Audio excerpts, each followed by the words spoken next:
پھر سوال یہ آتا ہے کہ کیا ماہ سفر میں نکاح کرنا جائز ہے؟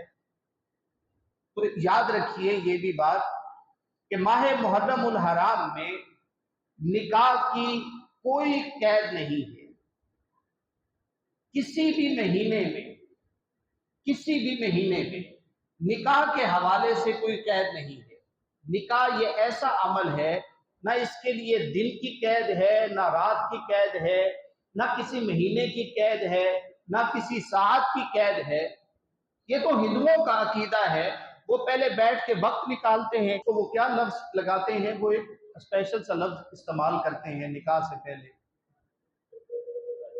ہاں مہرت، وہ مہرت نکالتے ہیں ذائچے سے، اور اس کے بعد کہتے ہیں کہ اس وقت اگر آپ نکاح کریں گے تو یہ ٹھیک ہوگا، اس کے علاوہ نہیں۔ یعنی اس حد تک اس کو لمیٹڈ کر دیا ہے سوچ کو کہ ان اوقات کے علاوہ بھی جائیں گے تو پھر بھی نکاح ٹھیک نہیں ہوگا۔ اسلام نے کیا کہا؟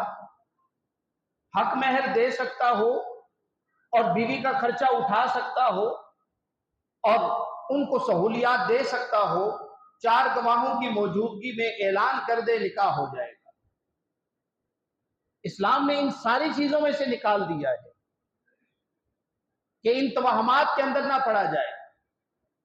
تو یاد رکھیے کہ ماہ سفر المظفر میں نکاح نہ کرنا اس کی کوئی حقیقت نہیں۔